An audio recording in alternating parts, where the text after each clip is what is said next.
afternoon, everybody. Welcome to the Trader Merlin Show. Hope you had a great day, even though it was incredibly boring. I was expecting there to be a lot more action than that, but it was very, very, very, very boring. And I apologize. It will probably be a shorter show than normal, simply because I've been in class all morning. As you guys know, I just did a show I guess it was in a space on X4, the Money Show, which I will be speaking at in July. I'm going to be speaking there a couple different days. PBJ, I hope I didn't come across as too much of a jerk. You know what's interesting is I started off my session there by going, look, guys, I'm not selling anything. Everybody there was selling a product, an indicator, a newsletter, a stock picking service. And I was like, I don't do any of that stuff. So, and it was interesting because a lot of those people had perspectives on the market that you could tell. It felt like there were some agendas that they were trying to push, a narrative on specific markets that I don't know who's the guiding hand they're giving them information, but I said, look, I don't really care about all that stuff. I think what your arguments that these people were making, some of which I agreed with it, otherwise I disagreed with it. And just like in here, I'm sure a lot of you, and including you podcasters, you don't agree with everything I say, nor should you, because that would imply I'm perfect and always right, and we know that that is absolutely not the case. I have a lot of flaws. I'm imperfect and I'm wrong quite a bit. The key is when I'm wrong, I admit it and move on. So, there was one expert in there from DeCarly Group saying that she thought that crude oil was going to get down to $40. I'm like, I'll take the opposite side of that trade. I'll be selling puts at 40. Happy to own $40 oil. I did sell, what did I sell puts on today? Oh, sometimes I don't even know. I'm just so damn busy. Let's just start right off with this pause. I got a new little feature for you. So, as you guys know, Gary, that's exactly, isn't it the beauty of being a trader? Is Gary could come here and say, oh, you've got to buy X, Y, Z, and I could look at it and go, I would short that all day long. And it doesn't matter. We can still remain friends. It's all about how we finish the end of the week, day, month, year with regards to our profits, and that really should be the piece that tells the story. So, yeah, I like it. It's always nice to hear perspectives of people, but we don't have to agree with them. I mean, that's the natural human condition. I think the key there is to not get upset about someone's viewpoints unless they are, radical and involve bodily harm. But, where people think the market's going to go, great. And I think that's where we start with today's topic is, that pause at the top. So just something fun for the viewers out there. I'll show you this. I was playing around with Midjourney, which, I do all my graphics. And this is the graphic I chose for today, which is the pause at the top. And it's like this dude sitting on a hillside sloping with some price. But check this out. This is the new feature I can do with Midjourney. Oh, great. Now it doesn't work. It should play and just loop. There we go. So I added a little bit of animation to this bad boy, which I think is kind of a cool little effect. Now, I'll probably be playing more with this as we go with a lot of the visuals that I do. I mean, a lot of the visuals are going to be more fun. So the pause at the top. If you look at what happened with this market, I guess you need to figure out what the probability is of where we're headed and what's going on. Today's action was interesting to me. I actually thought we'd have a little bit more momentum as we were getting near those all-time highs. I mean, that's what we talked about on yesterday's show was, slowing as we get close to that all-time high. He doesn't seem excited. The dude at the top, I thought you were talking about me. Like, I feel like I'm just amped up today. That candle we had formed today, and, you look at this tiny, tiny little range. If you're talking the S&P here, our high on the S&P today was 6,160 and a quarter. Our low was 6,130 and 75 cents. So we're like less than a 30-point range, which if I were to bring up the ATR, I don't have it set on this one anyway. It's far lower than the average true range. I mean, we are very, very compressed, narrow range. On my screen here, the candle for today on the S&P is the narrowest it's been up until May 14th of this year. There was one that was arguably a little bit smaller, but barely. But this is more of a spinning top doji right after a pretty strong rally. Now, the big question is, where do we go from here? And this is the beauty of trading again. Some of you are going to be bullish on this one. Some of you are going to be bearish on this one and expect it to sell off. I would recommend that the way that you trade tomorrow's activity would be to put a box around today's candle and basically say, pick a direction, right? Because I could make the argument that the reason that this pause, again, I'm going to play both sides. I'll play devil's advocate here. The reason that this pause is because we're coming right near all-time highs and traders are nervous and waiting, okay? That's one side. And that means that it's going to move to the upside. The other argument would be We've had a huge rally off of news of a ceasefire, which ain't going to last. I don't think so. And so we had this little bit of a hesitation. Someone called that the vomit comet. And then all of a sudden we come crashing and screaming back to the downside. In hindsight, whoever picked either one of those strategies is going to go, see, I told you, I was totally right. I just don't know which way it's going to go now. So I think that the probability is easiest to calculate if you just put a range-bound box on today's candle. And that's from 6,130 to 6,160 and wait for the breakout. Ideally, we get it tomorrow during regular market hours after the market's open. Margaret says, do the odds favor a negative catalyst? I do believe that the odds do favor a negative catalyst. Now, again, Margaret, this is where Stephen Bukowski's book is so critical because he talks about all of these patterns. In looking at it, here I think that it would justify a retracement. Why? Because it's been kind of sideways, not a lot of activity. It's spiked up aggressively. Nothing's really changed. It should pull back. When you look at the bigger picture here and you see where we've come from, now the perspective changes. And I'm not trying to sound ambiguous or, flippant, Margaret, but the trend here tells me we're probably going higher because it's just been trucking higher and higher and higher. Whereas if I look in the very shorter term, it feels like kind of sideways for the past couple weeks, therefore negative, which is kind of why I said, let's just put a box around it and play. Not Bob says, look at SPX a weekly. I think we're headed lower. All right, let's do it. Let's do it. Now, remember, we're not through, so that weekly candle hasn't formed yet on the SPX, but we're happy to check it out. No, I don't know why lower. I mean, you're probably basing it off of this ATH on the weekly, which brings us up to 4,147, or sorry, 6,147, which is that top line there. And certainly that could act as an area of supply. All-time highs are difficult to get through. But it's dangerous when you're shorting all-time highs. And for those of you who've been trading a long time, you understand that what will happen, most likely, I'm going to try to zoom in here a little bit, is when we get towards this all-time high, there's a hesitation right at that number, and certainly there's a good chance it'll come back down a little bit. But once it breaks through 61.48, right? That's the number it's going to have to break through. If it breaks through 61.48, you're going to see this thing scream to the upside. Now, that's because there's algorithms and automated systems that are selling at these all-time highs, but once it breaks, they will flip and all of a sudden become buyers trying to get that next rally. And the challenge with an all-time high is there's nothing off to the left-hand side of that chart to look at. That makes it very difficult to anticipate where it might be headed. So I think if we get through 61.48, you're going to see a pretty significant pop in a short window of time, and then a good retracement. And I don't know how far it's going to go, but I would certainly be err on the side of caution right now. I still am bullish, as you guys know. I think every trade I have right now is bullish. I'm betting that oil is going to go up. I'm betting that United Health Group is going to go up. Actually, I'm betting United Health Group is going to go sideways because that's what it's doing. UNH has just been, here's a weekly, here's a daily on UNH. So this has been a pretty boring chart. But from an options perspective, it's great. Keep it coming. I like boring sometime. John says a good stall for a week. Yeah, absolutely. It could stall for longer than that. Right now, there's just so much politically. You've got earnings seasons about to kick off. More about rate talks. I don't know. I don't see it getting much calmer. I think that maybe we hesitate here a little bit, but I do think we'll end up ripping higher to the upside. Don't forget Bitcoin. Yeah, Bitcoin starting to change the pattern there. Bitcoin looking good. Now, we drew that channel on here, and you can still see that Bitcoin has been kind of slowly drifting lower, which is not great. But I got a couple numbers on the screen here that are very important. Let me get rid of that one because that's irrelevant now. I'll get rid of this one. We'll keep the stuff that's important. And there it is. That's just the channel that we're in. So much different when you take all those boxes and lines off the screen, doesn't it?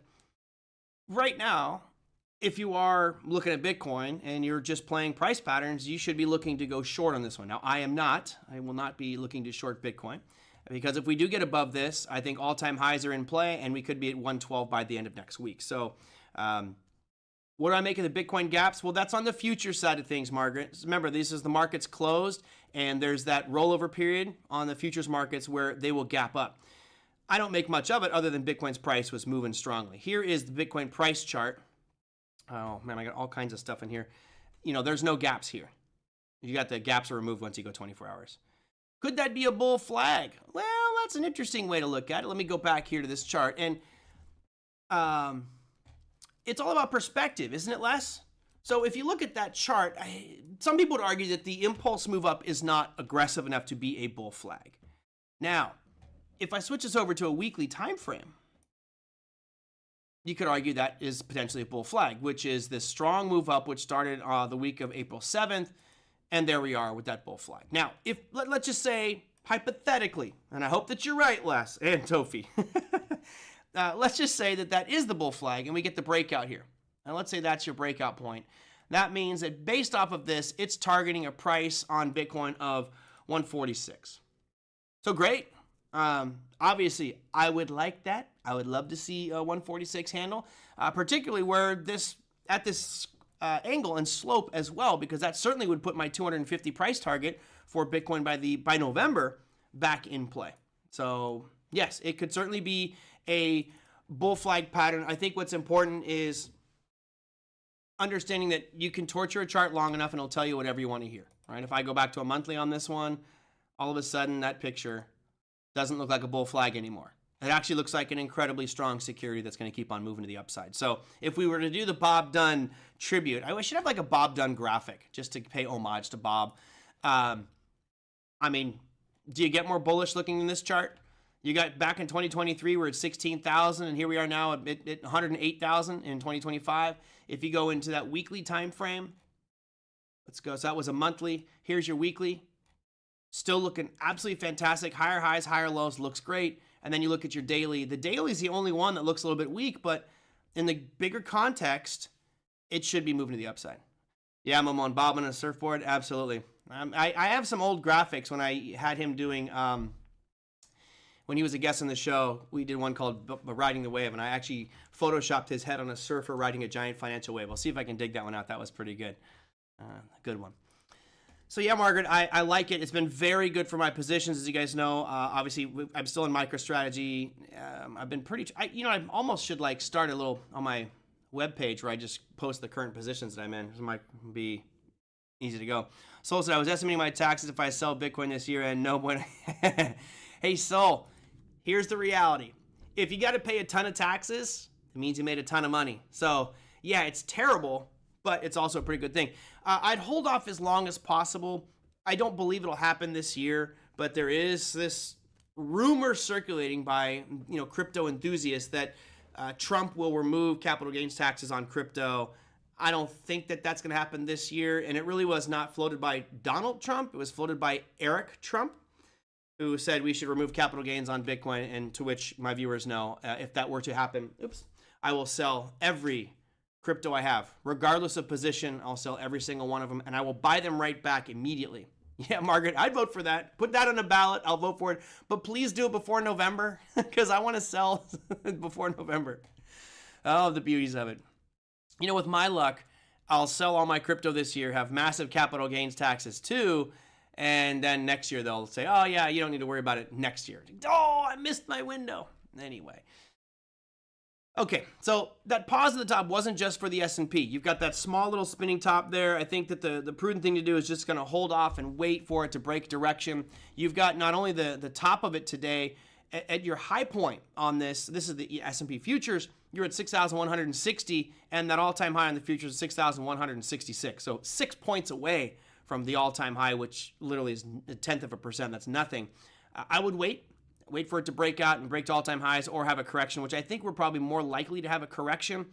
Nasdaq, you've got a similar picture, although Nasdaq broke to all-time highs, and I've got way too many lines on my screen here, so let me get rid of some of this stuff. Get rid of the pieces that don't matter right now anyway. Let's get rid of that. So much nicer when you clean all that off. I mean, we have been in a phenomenal rally since April. I really hope that a lot of you have capitalized. You may not have been capitalizing initially in early April, as I was short a lot of this as well. But, as you got into late April, early May, turning around and going bullish on a wide variety of things, and it certainly has made for a great April, May, June. Let's see if July continues on that streak. So with the Nasdaq 100, I'm going to zoom in here just a little bit so you guys can see that candle. It's actually it's almost a shooting star on the Nasdaq, and we could add volume in at the bottom. You can see you've got declining volume, so that's always a negative sign. That means people are just kind of sitting there waiting for something to happen. Now, it wasn't dramatically lower, but certainly it's the lowest volume bar you've had on the Nasdaq 100 in the last few months. There's actually one that was lower on June 9th, but other than that, this is the second lowest we've seen in like a month and a half, 2 months. So it's good to be bullish, Big Eb. I mean, especially when you know that markets are built to go up. Obviously, there is a lot of factors pushing these markets one direction or the other, and that was what was asked of me at the end of my the Money Show space we were just in on X. And yeah, if you play the probabilities, and again, one of the things I like to do is I just pull out a piece of paper and I line up all the positive things on one side and all the negative things on the other and see which one is going to be more impactful and more probable to drive the markets in that direction. So for swing trades, yes. Margaret says you only swing trade crypto. I'm actually just long-term investing crypto. So the actual physical crypto, meaning spot crypto, like buying Ethereum and Cardano and Bitcoin, that to me is long-term. I'm not actively trading that. I'm buy and hold there. Now, okay, I'll get to that one in just a sec. As far as swing trading, I do a wheel strategy on IBIT. So I built a portfolio this year, and I'm only doing the wheel strategy on IBIT. So I guess you could say that I am actively trading crypto, but it's really just a wheel strategy. So far, it's done pretty well this year. We're up over 20% this year, so I'm good with that so far. It's just a wheel strategy with weekly options. Not as good as some of the other accounts. Actually, it's one of my worst accounts, but still, I would argue 20% this year. Not too shabby, especially when you look at the big drawdown we had in Bitcoin earlier this year. Inigo Montoya, yeah, you got it. So I used to go to this website. Let me get this out of the way. I used to go to this website, and it was called Woot, W-O-O-T. It's been bought by Amazon, so it's changed. And what Woot did is they had all these really cool t-shirt designers. And one of the things that they did was they would take two different themes and mash them together. No, not a Ninja Cartman. I'll see if anybody can figure it out. There you go. There's the shirt. So it's actually Hello Kitty font. It was meant to be a Hello Kitty. It's Hello Kitty, but it's Inigo Montoya. So it's like, hello, my name is Inigo Montoya. You killed my father. Prepare to die. One of my favorite movies. But yes, that's what it was. All right.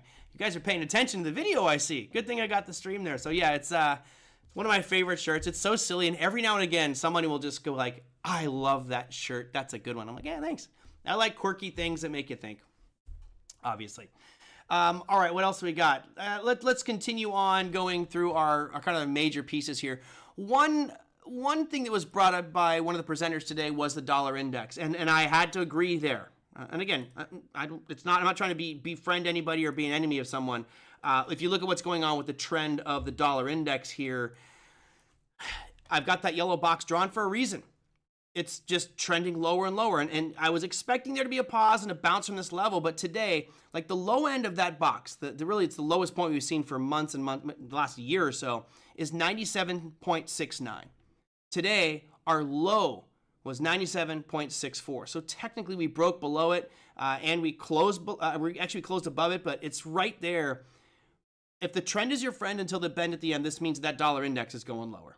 No ifs, ands, or buts about it. I mean, I don't care. You can't convince me otherwise.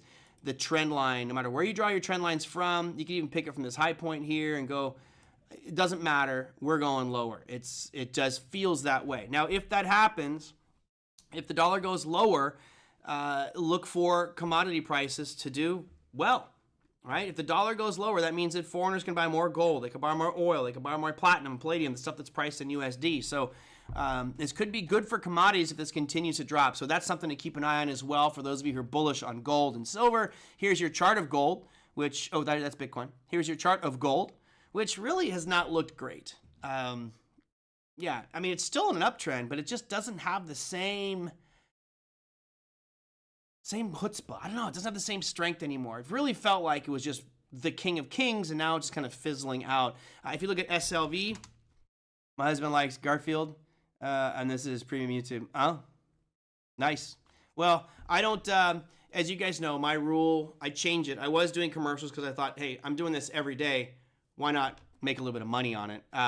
For you, the live audience, I remove commercials. For anyone who watches the recording on YouTube, I add commercials there. I make like 30 cents a day. Yeah, crushing it, folks. 30 cents a day. You got a 1 hour show, so I'm making about $30 an hour. So it's perfect. Oh, you got to add prep time too. So maybe about 15 cents an hour. I'm a Chinese sweatshop worker. Oh boy, keep on going here. SLV looking actually a lot better than gold, right? And not only that, but look at the hammer formation from yesterday. The only bad thing about this hammer formation on SLV yesterday, and I was really looking at buying calls directional. I just kind of went back to it. I was like,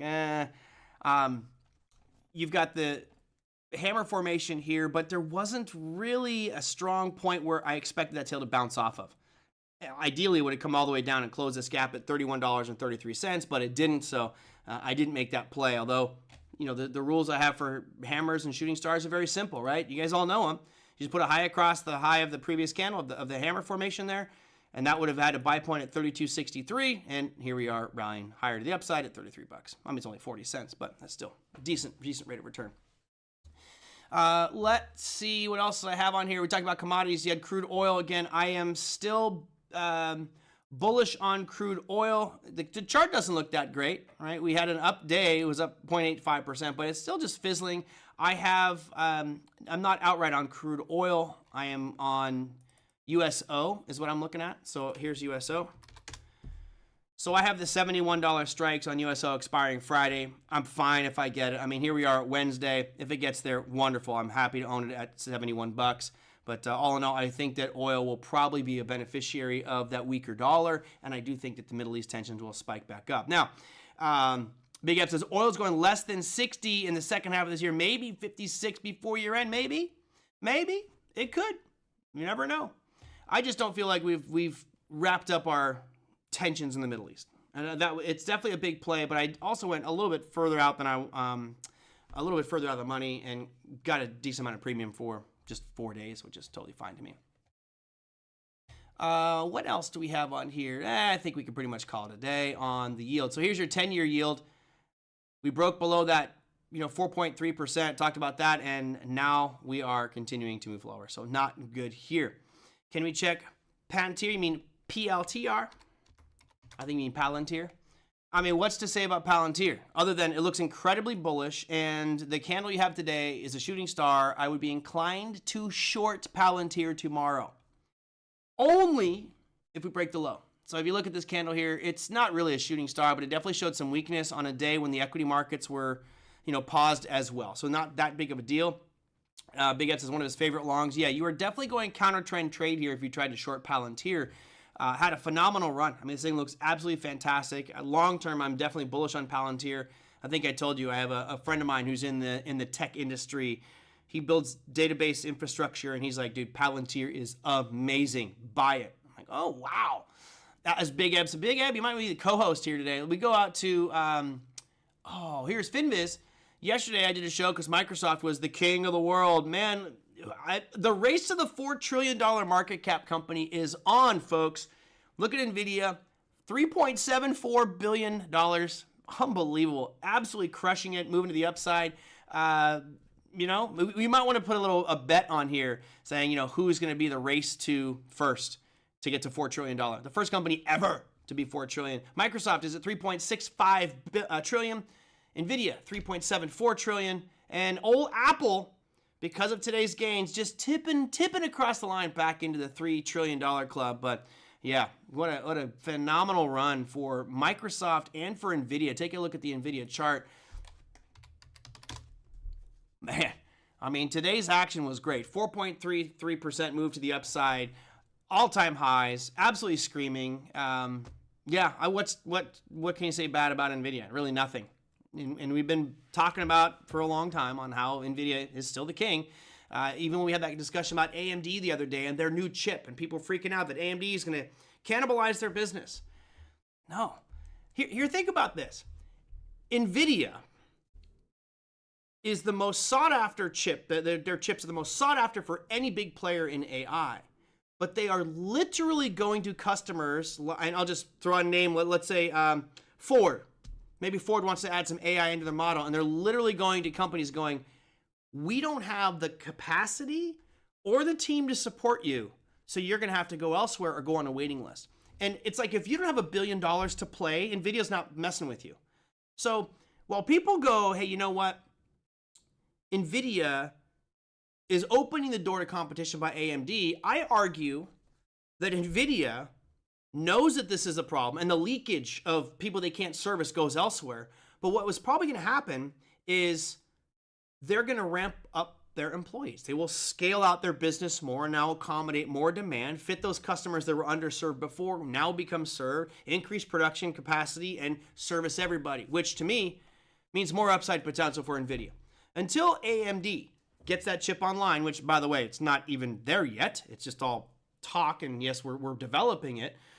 Even if that chip comes out and competes directly with the Blackwell, the ecosystem, the CUDA system for Nvidia is far superior than anything that exists out there today. So there's no competition. Absolutely not. Big Eb says my 175 for Nvidia is looking good. I think totally a Big Eb. Absolutely. Any news from your Nvidia friend that you can share? Not really. Other than things are great. It was interesting having a conversation with him, and he was saying like pretty much a customer that's not coming with $1 billion order gets pushed to the back. Can you imagine being a business and turning away a customer? You get a customer that comes to you and says, I want to buy $750 million worth of your chips. You're like, yeah, I don't know. I think you're going to have to go somewhere else because I need $1 billion customer. Like that is bravo, Jensen Huang and team. That is a pretty monumental feat. There it is. Way up there, Big Eb. What do you call it? You called it on February 26th. I'll move this way over here. Oh yeah, by February 26th of next year. Yeah. Hey, Big Eb, the way this thing's running, it may be by year end. Look, if we break through all-time highs and if Trump seals a deal with China, Nvidia could just catapult. It's hard to think that it could keep on rallying like it is, but it could be well over a $4 trillion company here soon. Love it. Love it. You know, and the question I think, Big Eb, and for others who are long-term with Nvidia is, if you got this big position, do you lock in some of that profit, right? Just to be safe, because as we know, things can go up aggressively and they can come down very aggressively as well. And that's probably the big concern there. But right now, I think you're pretty good. Headquarters for Nvidia is Fremont, somewhere up in Northern California, Silicon Valley area. Let's shift a little bit here to Tesla. Oh, that's what I sold puts on Tesla today. I can't even remember. I have so many trades going on. So I have a nice little smug picture of Tesla here, of Elon Musk not looking so happy. Knowing Elon, he might have just smoked a joint. Who knows what the heck's going on there. But if I bring up Tesla, TSLA, you know, the chart looks pretty ugly the last 2 days, right? You had that big old euphoric spike on the robotaxi day, which you talked about on Monday, and then the general consensus, not just from myself, but other people here who sold their shares was, yeah, a bit overdone as a pop. Now, I think that was Steve that made that trade, and he said, I'm happy to buy back in at 320. Absolutely, man. You sell out at 355 and buy back at 320, that's a 10% savings for you. So absolutely. I sold the 320. I think I sold the 320 puts. Let me check real quick just so you guys know when I sold. I think I sold the 320 puts expiring Friday and got a decent rate of return for just 3 days. I wanted to do a little bit further out, but yeah, no, I think we're good. And it's funny, I talked about last week on how, you know, last week was definitely painful for some of my positions, and all those losses have been erased, and now we are showing significant gains for this week as well. Let's see. So I have the Tesla 320 puts expiring on the 27th, and what premium did I collect on that one? Let me just find out here. Oh, premium I collected on Tesla, that was 320s, $289. So $289 for a $320 stock. So just about 0.75% or 3 days, 2.5 days, really not bad. So we'll see. Did Waymo win the race? I don't think Waymo is winning some races, but I think it's the old question here, Andres, of did you win the fight or did you win the war? And maybe Waymo won the fight for the short term, but I think the war will be won by Tesla. Just absolutely. Now, part of the reason we're seeing this big, ugly red candle today isn't the failure of the robotaxi day or how closed off it was or how limited it was to pro Tesla people. It has to do with car sales. European car registrations year over year dropped 27% for Tesla, which is a pretty ugly thing. Basically, what that is a leading indicator that people are just not buying Tesla vehicles. Of course, a lot of that comes on the backlash from what Elon Musk did with Doge, and there was definitely some impact there with USA that impacted Europe, and there was a lot of backlash. So who knows if that will continue. That certainly was a bad piece for Tesla going into today's trading session. I, for one, am long-term bullish on Tesla. And I said long-term bullish, not the next week or month, but you got 6 months, a year or so. I think we'll start to see this really pick up. So if I get exercise at 320, great. I'll probably sell my covered calls a lot higher than I normally would because I don't want to have those shares taken away. And then you had this bad boy, Jerome Powell. It was his second day of testimony, this one in front of the House Banking and Housing. I thought it was not as exciting as I thought. I really expect there to be more fireworks. Now, the general consensus was what I mock him for on the show here on a daily basis. He basically said economic data is looking good. He downplayed the pressure being put on by politics and Trump, saying we're going to be data dependent. He actually implied that he would have already cut rates if it wasn't for the tariffs and the uncertainty of all those tariffs. And that kind of triggered the market. So let's look at what happened with regards to the rate announcement for July. Yesterday, we were looking at an 81% chance of rates staying the same at the meeting in July. Now it dropped to 75. So now there's a 25% chance of a rate cut in July. I think that's a very real possibility. And this may shift. If we get the core PCE price index numbers, if we get the unemployment numbers all showing positive and justifying, great. And again, we have the core PCE price index numbers coming out Friday. Here is the chart of that, and the expectations right now is going to come out at 0.1. If it does come out at 0.1, that's a good thing. That's really good. Great argument for them to cut rates. And if this core PCE price index number stays at 0.1 tomorrow, or on Friday, then I think what you're going to see is this kind of dropped about a 50-50, a toss-up. And remember, what we have before this Fed funds meeting, which is July 30th, we have July 9th. And July 9th is when those reciprocal tariffs get put back on for countries who aren't negotiating. So if we get some shock to the system from that, which we might, the real key is Europe, Canada, Mexico, and China. Right? Those are the big ones we got to worry about. Hopefully China will come to some agreement, but judging by the inability for them to see eye to eye or even schedule meetings, it will probably get pushed down, but continue to negotiate. Trump may say something shock factor right around July 9th, but for right now, I think you'll see this slowly start to shift.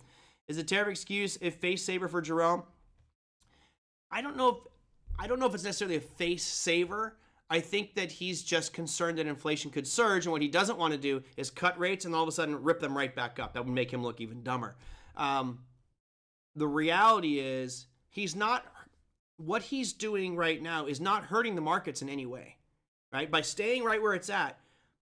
I mean, you guys tell me, does anybody here, I may have swayed the audience with my opinion, but does anybody here believe that if he kept the rates right where we're at, that America's in trouble?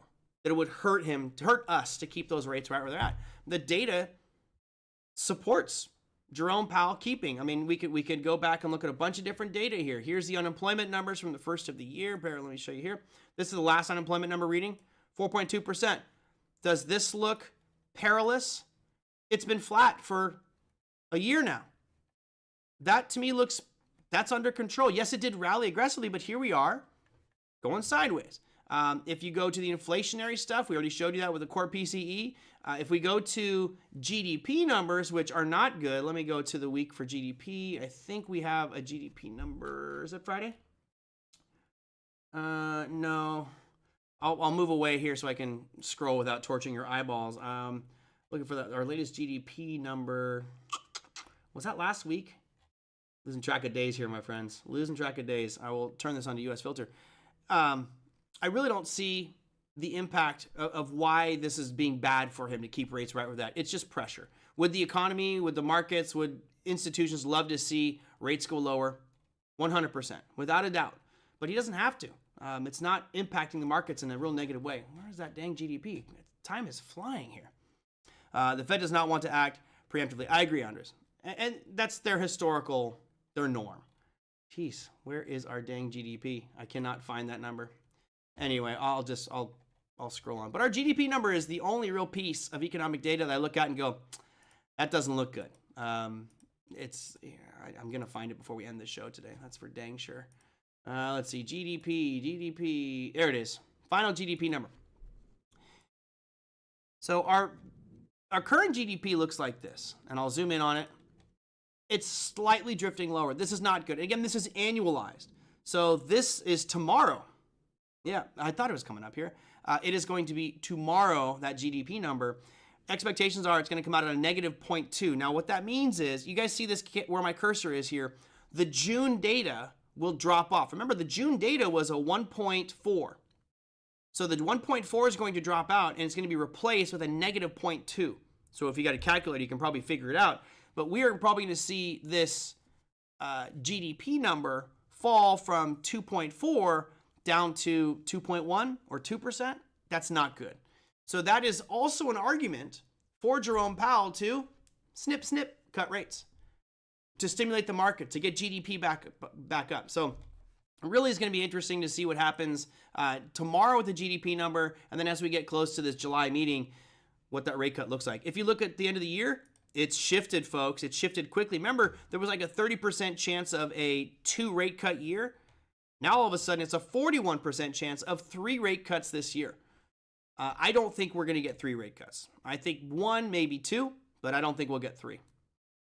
It doesn't help when you look at the Swiss National Bank is now dropping to 0, and a lot of the other central banks are dropping their rates as well. So we're kind of pressured. Dab, nab it. Okay, I think I got through everything I wanted to cover today. Certainly our pause at the top was an interesting one. And tomorrow will be a much better assessment as to what's going to happen on the follow-through from that. All in all, I think our markets look pretty darn good. I'm happy with all my positions right now. There's not even really any that I'm that nervous about. Normally I'll have a couple positions I'm like, I'm a little nervous about that one, but I've got UNH, which I've got the 307.5 strike, so I'm not worried about that. And it'll just keep going sideways. I know, Margaret, I know what you're talking about. That graphic wasn't moving. What are you drinking, Margaret? You having a rough Friday over there? Yeah, I've been playing with animation, so there you go. I love it. I love the animation. It's great. So if you look at health insurance companies, this is for Hendricks. Hendricks, is that a new one? Is that a new one? Welcome to the show, Hendricks. OSCR. Oscar Health. So I generally don't deal with healthcare companies, although I say that hypocritically because I'm buying the bottom here on UNH. And the main reason I'm buying UNH is they're a juggernaut. They're the 800-pound gorilla. They've got massive amounts of revenue, and it's also down significantly. So normally, I don't play Hendricks. I don't play health stocks. It's in my trading plan. I can't buy biotechs or pharmaceuticals, so I don't know what Oscar Health does, but typically biotechs and pharmaceuticals I walk away from. They burn me too much. Right? It's a personal thing. As far as this chart goes, I don't know what Oscar Healthcare does, but or Oscar Health. I'll start off on the monthly to get a big picture here and see where they've come from, what they're doing. So we're talking a newish company, right? Started in March of 2021. The chart here does not look great from a monthly. If I go down to a weekly time frame, it looks okay. I mean, it's not horrible, but it's really it's done nothing since mid-2024, right? It's really going to chop sideways. Now, granted, you had this huge week last week, and now we're kind of giving back some of those gains. So I personally, I would move on. I wouldn't really mess with Oscar. You've got on the daily time frame, you've got some unfilled gaps down here. Yeah, I don't like that. I don't like this big unfilled gap that goes back to June 16th. So last week. Now we've already closed the gap that happened here on last Wednesday to Friday, right? Juneteenth. So yeah, not that bullish on this one. I don't like things that have crazy moves like this that are not household names, right? I don't know Oscar Health. I do know United Health.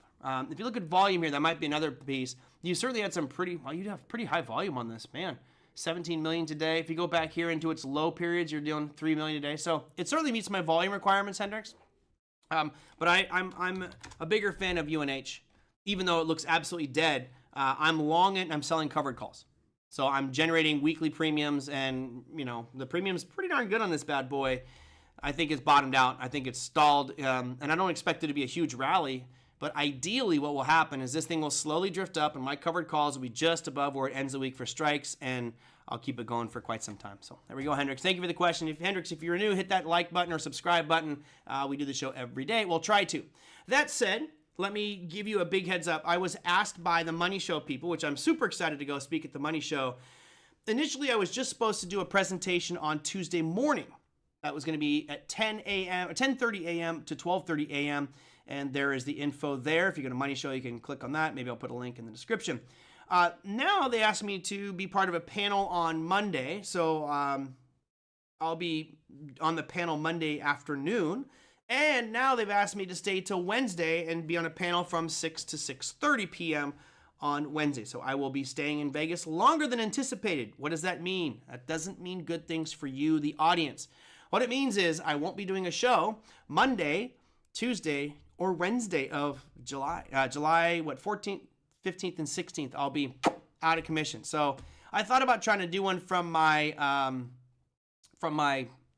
hotel room or maybe from the floor there, but I think I'm just gonna be so darn busy. I don't want to do a subpar show, and I won't have my monitors. I won't have all my effects and all that stuff. But I'm not ruling it out totally. I am ruling out Monday the 14th because I'm going to be traveling. Tuesday, there is a slight chance, but as you guys know, my session ends at 12:30, which means gives me an hour and a half to socialize, mingle, and set up the show. Kenny, I dislike this news. Oh, well, I'll tell you, Big Ab. I think if you go back to today's session, and I don't say I'm popular, but I think that one of the things that Money Show likes about me is most of these stage presentations, while they do convey information, are generally there to sell something. And that's been my issue with trade shows for many, many years is I want to go there and learn something of value and not be pushed or prodded through the gates in the cattle farm into a product that I'm sold. Now, my presentation, obviously, I will just say, if you'd like to know more about cryptocurrencies and digital assets, I've got a class at Trading Academy, and that's going to be it. My opinions are mine, my experiences are mine, and I'm going to try to share. I like when I go to these events that people walk out and go, man, I don't feel like I was forced into anything, and I learned a lot. That really is my ultimate goal, not only there, but here as well, and everything I do with Trading Academy. So I think that's why they like me back, because I've gotten a lot of good reviews, because I'm not selling, I'm not pushing, it's just... it's good. And part of it, Margaret, is I want to generate more and more visibility. I think one of the things that I'm disappointed with myself is I've always had this idea and personal opinion that most of these pundits on TV they've got an agenda. They're being told what to say and how to operate.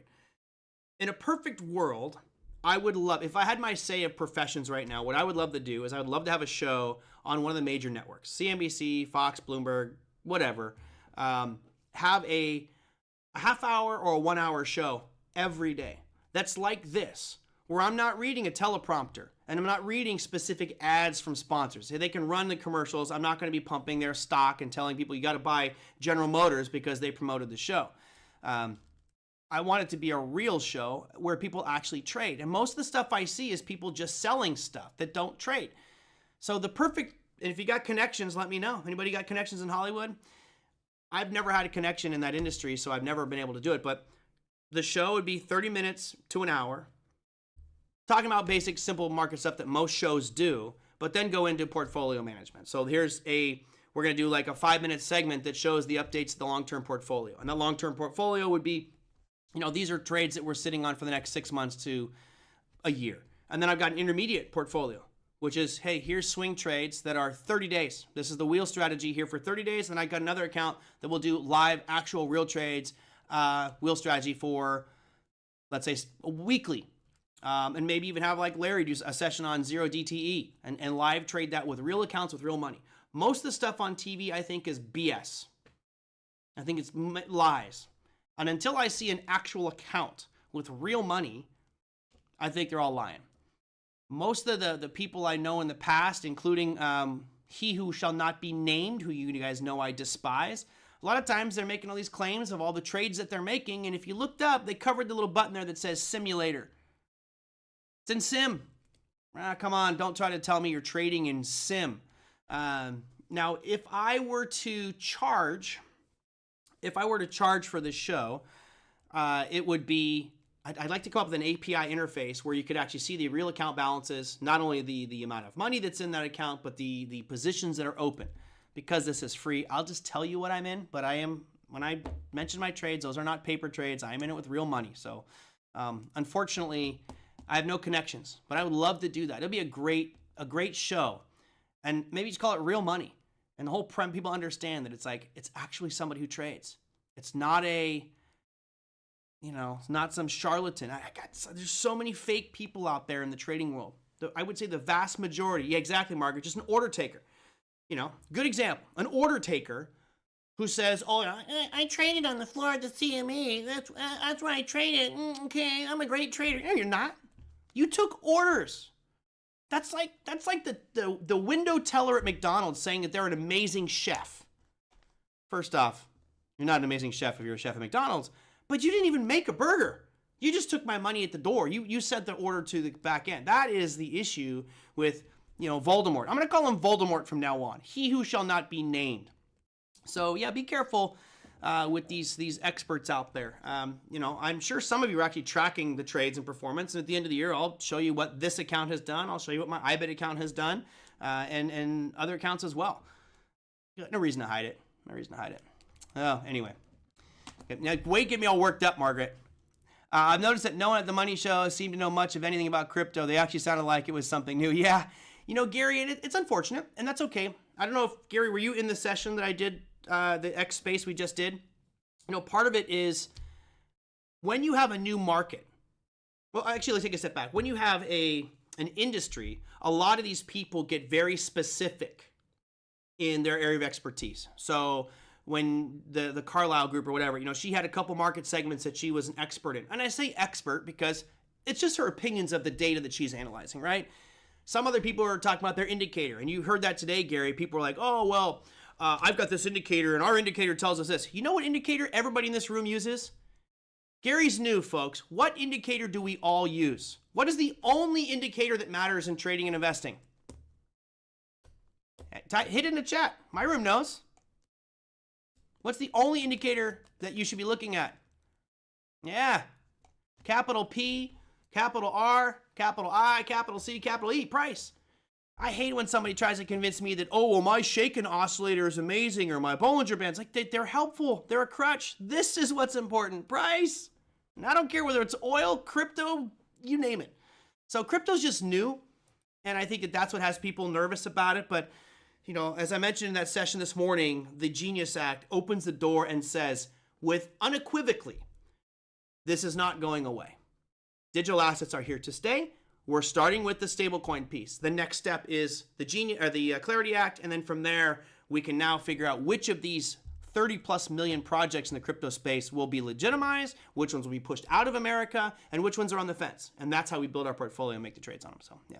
Anyway, Gary, thank you for joining. I appreciate you coming to this session. You've been an X for a while, listening to shows all day. So welcome to my fold. Again, hit that subscribe button if you guys are new. And I do the show every day at 2 p.m. unless I'm in Vegas giving presentations or other things like that. He who is as tall as Margaret, you're mean. Margaret's just going for it today. Yes, Voldemort. Unbelievable. It amazes me that somebody who got subpoenaed by federal regulators for not being truthful and had their trading records audited, which showed they don't make any money, now runs a hedge fund. Wow. If you can't beat them, just start a fund and convince everybody to buy it. That's wonderful. Good for you. Just taking the Money Show for Vegas. Pretty impressed this week. Yeah, there's some great people there. And I think that as a trader or investor, whatever your time perspective is, it's always good to listen to, I think it's good to listen to everybody, honestly, even the ones who are bad. What's important is to understand everything they say and take it with a grain of salt. And DYOR, do your own research after the fact. I didn't want to call anybody specifically out on the X space today, but I thought some people were way out of line. I forgot I think I actually wrote it down. ALB. So there was a guy, and he was talking about ALB. And he's like, oh, our company's, ALB has just been great. ALB is amazing. Really? Are we looking at the same chart? This is ridiculous. ALB, this Albemarle, was up at over 320 bucks back in 2022, and here we are now at 60 bucks. Now, granted, if we look short term, yeah, it's starting to look like it's stabilized. Yes, I do feel like we're starting to see a channel slowly move to the upside, but you can't call this a great buy. He's probably been holding this thing since 200 and is now so underwater, he's got to get on a platform and tell everybody to buy it. That's what spooks me about when you hear someone say, hey, check out ALB, it's a great one. Well, be careful. Hendricks is ANET and Intel. Okie dokie. Let's go to ANET. Now, I'm predominantly a trend person, right? I think the trend is your friend till the bend at the end. It's the easiest thing. I don't get emotional. I don't have to worry so much about the CEO or the fundamentals. I say, what is price doing? Period. Well, if I put a box around the current trading action, which is pretty flat, honestly, the last month and a half has been totally sideways. So this is an easy no-brainer for me, Hendricks, on ANET. You're staying out of it. There's nothing to do on ANET right now. It's bouncing between 83.86 and 98.83. Until we break out of that, leave it alone. I would be inclined to buy if it dropped back down that 83.86 and buy the bottom of that range, but have a tight stop loss on it.